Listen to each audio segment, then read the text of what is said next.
M Sport Magazine, here we come again, and Dany Neville. Yes, sir. How are you?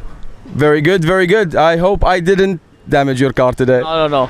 I went back to the videos and I did slow down a lot. I didn't stop though. Honestly speaking, I have to also take responsibility. I had no power steering. Had I had power steering, I could have avoided colliding, but I just couldn't. So, you know, it's partially also on me. Like, I just slid right into you, but as long as we're okay, and this is what I love about this sport, and this is what I love about this community, is that we leave it all on the track and we come out and it's like nothing happened. And to be honest, it's one of the most things I fall in love with this community, is that people are able to go all out and then high five right after and hug it out and be like, I'll get you next time. Yeah, we'll get you next time. I'll get you next time. Tell us a little bit about you briefly, and let's talk about your car. Yeah. So my name is Dany Neville, and I just stumbled into drifting.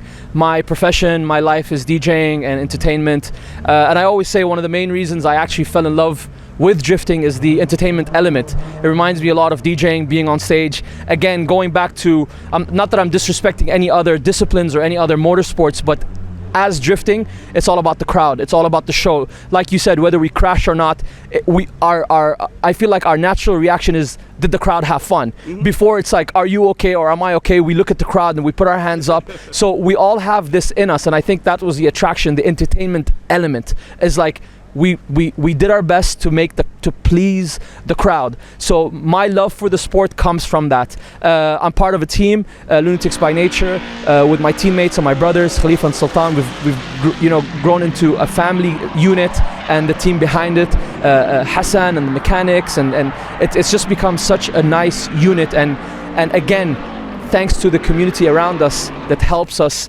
build this family further. As for my car, I'm not too technical. A lot of people on the grid know that I'm not too technical. A lot of people on the grid know the story about my first car with Von Gittin Jr.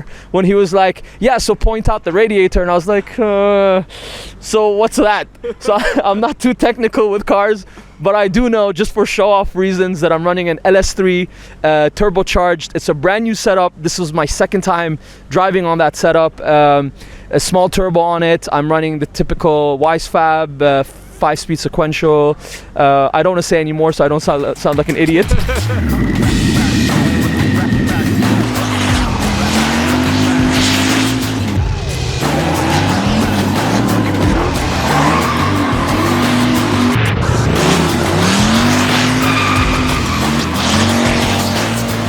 And a good driver behind the wheel. Thank you very much. Without failing power steering. That's true. Yeah. I am extremely happy with how much I've progressed with the car. I think in general the level of EDC this year has just jumped. And when you look around, it's not that there's not so much of a gap anymore. Whereas in the previous years there was a gap. You had your top 3, top 4, and then there was a major gap. I feel like this season it was neck to neck up to the last minute with drivers that are up and coming. So we've all upped our game. For me, thanks to the sim and just being on the sim for 2 years during COVID, it's taught me a lot to do with drifting. The boys from Ireland, Dave Egan, they put on an incredible effort to be here, especially after the pandemic and all the issues with flights.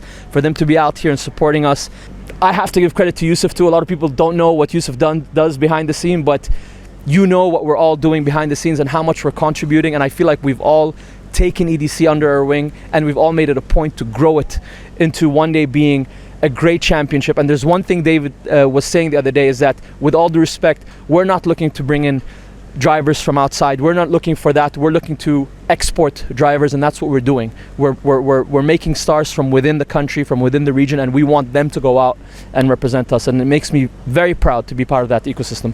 And we are actually doing very well. EDC have really picked up the game, especially 100%. In the track layouts and all that this season. It's really up to par. It's really elevated. The drivers are like top 16, from top 16 Anybody onwards. can take it. You don't know. Yeah. You wouldn't guess. You look at the brackets, it's like, it would, maybe, yes, okay. It used to be like, you could call it straight away and be like, yep, that guy's gonna go forward. I think this year it's anybody's game. We had different podiums every single round. 100%. And again, it's the community. Because if it wasn't for the community, if it wasn't for the sportsmanship, I look around and I see how everybody supports each other. If it wasn't for all of us elevating, I don't think EDC would be this far at all. If EDC was run with all due respect, in a corporate way, it wouldn't have been this far. We are all to credit, all of us. Drifting, for it to grow, it has to be a family business. 100%. And you guys make it very, very well.